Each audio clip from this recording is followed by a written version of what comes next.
আসসালামু আলাইকুম এভরিওয়ান। ছবি দেখে তো বুঝতে পারতেছো আজকে যাচ্ছি কোথায়। সূর্য দেখবো, পানির সাথে দিন কাটাবো আর সবুজ দেখবো। কোথায় যাচ্ছি, কি খাচ্ছি এবং টোটাল খরচ কত, চলো শেয়ার করি। প্রথমে সকালবেলা ভোরে ভোরে বের হয়ে চকবাজার গিয়ে একটা কার ঠিক করে আমরা আকিলপুর বিচ মানে সীতাকুণ্ডের উদ্দেশ্যে চলে যাচ্ছি। আমাদের প্রথম গন্তব্য হচ্ছে আকিলপুর বিচ। আমরা কারে উঠে শহর থেকে বেরিয়ে আমরা চলে যাচ্ছি আকিলপুরের উদ্দেশ্যে। আকিলপুর বিচ হচ্ছে ছোট একটা বিচ, 2 কিলোমিটার বিচ। চট্টগ্রাম জেলার সীতাকুণ্ড উপজেলার ছোট কুমিরা নামক এলাকায় এই আকিলপুর বিচ। এই আকিলপুর বিচের দৈর্ঘ্য মাত্র 2 কিলোমিটার। এই 2 কিলোমিটার বিচ তৈরি করতে খরচ হয়েছিল 40 কোটি টাকা। একটি বেড়িবাঁধ তৈরি করা হয়েছিল, যেখানে পরবর্তীতে এটা পর্যটকদের পছন্দের জায়গা হিসেবে নির্মিত হয়েছে। এখানে ঝাঁকে ঝাঁকে অনেক পাখি দেখা যায় এবং পানির কলরব শব্দ সবাইকে করেছে একদম মনোমুগ্ধকর। তারপর আমরা চলে যাই হচ্ছে, আমাদের যেহেতু সময় শেষ হয়ে যাচ্ছে তখন আমরা চলে যাই গুলিয়াখালী বিচের উদ্দেশ্যে।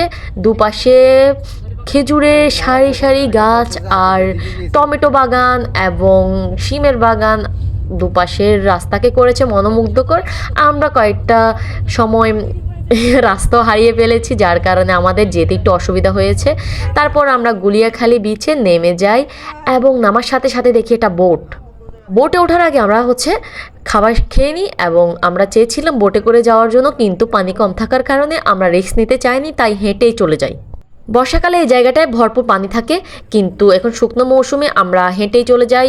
আমরা দেখি অনেক ক্লান্ত মানুষ যারা তাদের রিজিক কর্ম শেষে তারা বাসায় ফিরতেছে কিছু কিছু মাছ নিয়ে। তারা হয়তো সমুদ্রে মাছ ধরেছে। তো দেখা হয় যে আরও কিছু সুন্দর সুন্দর গাছের, সেগুলো কেওড়া বা ম্যানগ্রোভ বনের গাছ বলা হয়, আমরা কিছু দেখি। ক্যাম্পেইনের ছোট ছোট কুঠি, আবার কিছু দোকান এবং সবুজ। আমরা সেইখানে অনেক মজা করি, সবুজের মাঝে রেস্ট নিই, ঠান্ডা বাতাস, পাখির ডাক, সব কিছু মিলে সারাটা দিন আমরা সবুজ আর পানির সাথে এনজয় করি। আমাদের একটা ভাইয়া খেজুর নিয়ে নিয়েছে, খেজুরের রস নিয়ে নিয়েছে ওই যে খেজুর গাছের ওখান থেকে। দেন আমরা সবাই খুব আনন্দ করি। আমি একটু সাইকেল চালাই, কারণ আমি খুব ভালো সাইকেল চালাইতে পারি, যদিও সাইকেল আমার না, চেয়ে নিয়েছি। তারপর বেশ কিছুক্ষণ সাইকেল চালানোর পরে একটু ধোল খাই। আমি একটু ধোল খাওয়ার পরে এরপরে গিয়ে একটু বালপাকনামি করি, সরি একটু দুষ্টমি করি।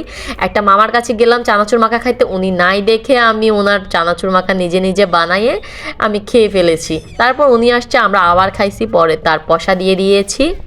কিন্তু বের হইলে আমার খুব চটপটি খাইতে ইচ্ছে করে, চা খাইতে ইচ্ছে করে, তাই আমি চা আর চটপটি নিয়ে নিলাম, প্লাস ওখানে যারা ছিল তাদের জন্য নিয়ে নিলাম।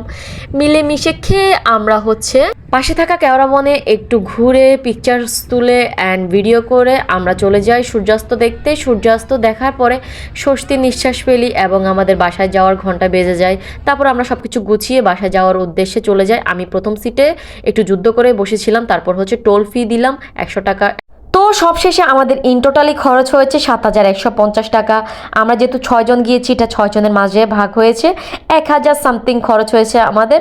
তোমরা যদি এরকম পৃথিবীটাকে ঘুরে দেখতে চাও বা শহরটাকে ঘুরে দেখতে চাও, ফ্রেন্ডস অ্যান্ড ফ্যামিলির সাথে চলে যাও। এই পর্যন্ত, আল্লাহ হাফেজ।